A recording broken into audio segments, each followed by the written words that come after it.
Today, we're going to start a session about structures. 3 types of structures that you will use in academic English. So let's consider the first sentences we have here. Mary eats an apple in the park. The next sentence, Mary eats an apple in the park, but Peter watches a movie at home. Another sentence, Mary eats an apple in the park because Peter watches a movie at home. Finally, Mary eats an apple in the park that Peter cleans every day. Well, the first sentence is a simple structure. The second sentence is a compound structure. The last 2 sentences, we call them complex structures. Let's understand why. So a simple sentence basically has one subject, one verb, an object and a complement, and a period. This is the typical sequence or syntax of a simple sentence. But a compound structure is going to have 2 parts. We're going to call these parts clauses. Clause number 1 or part number 1 and clause number 2 or part number 2. Note that all of it together is one sentence. Let's read it one more time. Mary eats an apple in the park, but Peter watches a movie at home. Period. Note that we put a period in the end of the entire sentence always.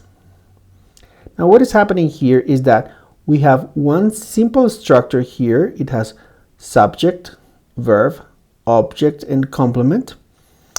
Then we have a link word, the word but. And then again, we start a new sequence, subject, verb, object, and complement. So we have a clause number 1, a link, and a clause number 2. Part number 1, a link, and the part number 2.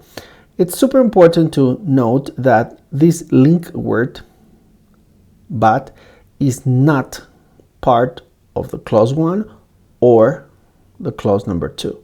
It's an independent bridge or link between the 2 parts. And that is the characteristic of a compound structure.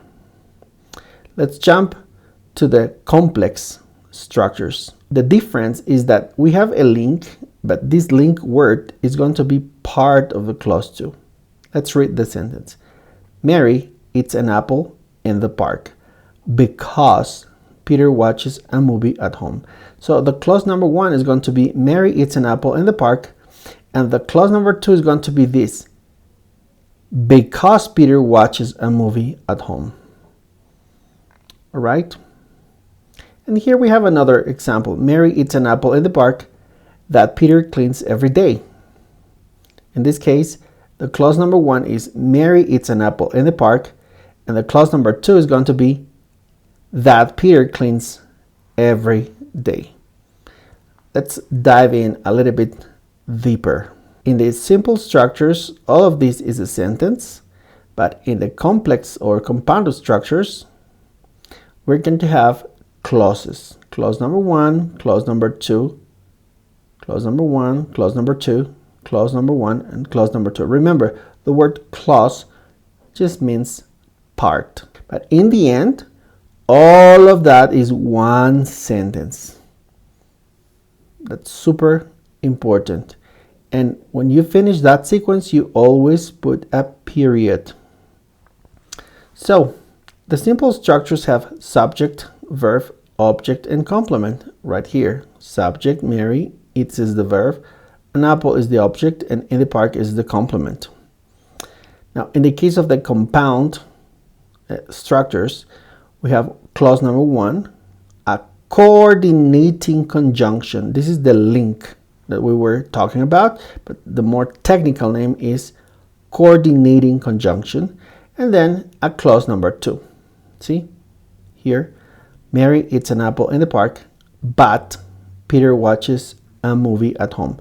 So the coordinating conjunctions have a more informal name. It's called the fanboys. It's for, and, nor, but, or, yet, so. But the moment you start using complex structures, you're going to use subordinating conjunctions. And remember, the clause number 2, it includes the subordinating conjunction. For example, Mary eats an apple in the park because Peter watches a movie at home. So the clause number 1 is Mary eats an apple in the park, and the clause number 2 is because Peter watches a movie at home. The subordinating conjunctions have different classifications. It can be time, cause effect, condition, contrast, or comparison. In the time group, we have after, before, since, until, when, while, as soon as. In the cause effect group, we have because, since, as, so that. In the condition group, we have if, unless, provided that, even if. In the contrast group, we have although, even though, whereas, while. And finally, in the comparison, we have then, rather than, as. All right, now let's see what is going to be the difference between this group of subordinating conjunctions versus the next group that is called relative clauses. Well, they are basically the same. They are super similar. Again, we're going to have a clause number 1 and a clause number 2, but in this case, the linking word is going to be a relative pronoun or a relative adverb. Let's read the sentence one more time. Mary eats an apple in the park that Peter cleans every day. Clause number 1 is Mary eats an apple in the park, and the clause number 2 is that Peter cleans every day. So the relative pronouns are who, whom, whose, which, or that. And the relative adverbs are where, when, how, why, if, or whether. Now this group here, if or whether, it has an entire chapter by itself because this is called conditionals. So structures can be simple, compound, or complex. In the simple structures, you just have one subject, one verb, one object, and a complement. For example, Mary eats an apple in the park. In the compound structures, you have clause number 1 and clause number 2, and remember, all of it is one sentence. Like Mary eats an apple in the park, but Peter watches a movie at home. So you have clause 1, a coordinating conjunction, and the clause number 2. Now, in the case of complex structures, you have a little bit more content. The first group is subordinating conjunctions. For example, Mary eats an apple in the park because Peter watches a movie at home. Or you can have relative clauses and conditionals. See? You have here, for example, the sentence, Mary eats an apple in the park where Peter walks his dog. Or you can have this, Mary eats an apple in the park if Peter walks his dog. Here you have a little bit more of the same information, but in a different format, right? Remember that in simple structures, you don't have anything to link, just one sentence and period.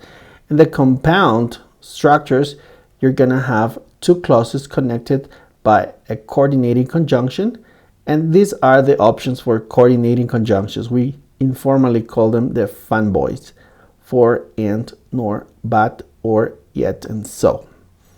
In the case of the complex structures, we are going to have clause number 1 and clause number 2, and the link is going to be a subordinating conjunction. Now remember, these can be classified in some categories: time, cause effect, condition, contrast, or comparison. There you have the examples. And in the case of the relative clauses, we have the relative pronouns and the relative adverbs.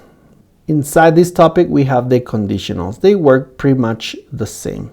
You decide which chart is better for you. Study with this graphic or you study with this other graphic. This was an introduction to structures, simple, compound, and complex structures. Thank you very much.